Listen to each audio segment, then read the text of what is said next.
안녕하세요. DM성형외과 이종원 원장입니다.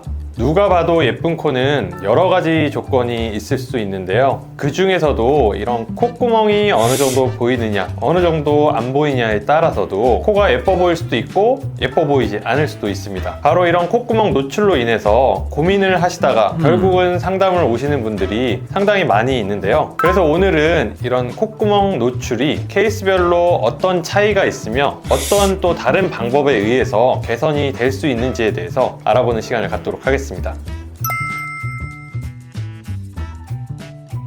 크게 세 가지로 나눌 수가 있을 텐데, 첫 번째는 들창코, 두 번째는 용코, 세 번째는 비주처짐. 첫 번째 들창코는 많이들 이름에서 알 수 있듯이 코가 들린 경우, 정면에서 이제 콧구멍이 마치 돼지 콧구멍처럼 보이는 경우를 말할 수가 있습니다. 두 번째 용코 같은 경우에는 콧구멍 위쪽 부분이 말려 올라가서 쉽게 생각하면 용의 형상에서 콧구멍이 뽕 보이는 것처럼 이런 형태를 띠는 경우를 용코라고 하게 되겠습니다. 세 번째 비주처짐은 이런 코가 들리거나 코 막아지는 조직이 딸려 올라가는 현상이 없지만 비주, 코의 기둥 자체가 아래쪽으로 뽑혀 내려오면서 콧구멍이 보이는 경우를 말합니다.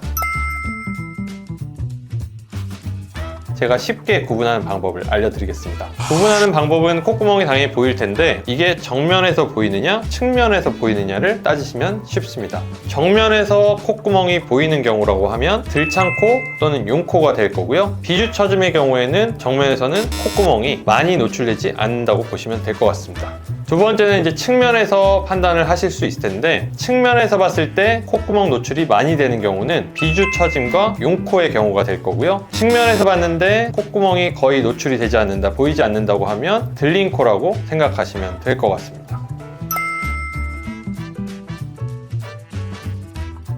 케이스별로 당연히 개선하는 방법이 현격하게 다르게 될 텐데, 하나하나 말씀을 드리자면, 첫 번째, 들창코의 경우에는 비중격 연장술을 통해서 가운데 기둥이 되는 연골부터 뼈대 자체가 아래로 내릴 수 있는 길이를 연장하는 수술이 필요하게 됩니다.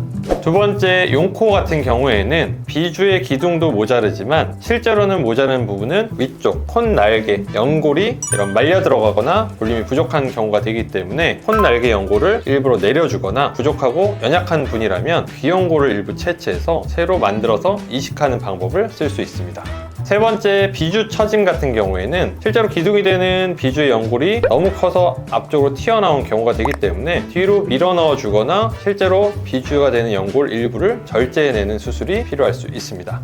따라서 이처럼 케이스별로 이유가 다르고 거기에 따른 개선 방법이 다르기 때문에 내가 무조건 콧구멍이 보인다고 한 가지 방법으로 수술하는 것이 아니라 내 이유에 맞는 수술 방법을 택하는 것이 꼭 필요합니다. 오늘은 콧구멍 노출의 이유에 대해서 알아보고 여기에 따른 수술 방법에 대해서 설명을 드렸습니다. 일반적인 보통의 사람이라면 콧구멍이 일부는 노출되는, 아주 살짝은 노출되는 게 미적으로 맞을 수는 있겠지만, 이 이상으로 콧구멍이 노출된다 그러면 미적으로 예쁘다는 표현을 쓰기 힘들 정도로 이 미적인 요소를 좀 망칠 수가 있기 때문에 꼭 병원에 내원을 하셔서 전문의와 상의하에 이 이유를 정확하게 진단을 받으시고 이 이유에 맞는 수술 방법을 찾아내서 계획을 하시는 것이 본인에게 맞는 예쁜 코를 찾는 가장 중요한 길이 될 수 있다는 걸 명심을 하셨으면 좋겠습니다.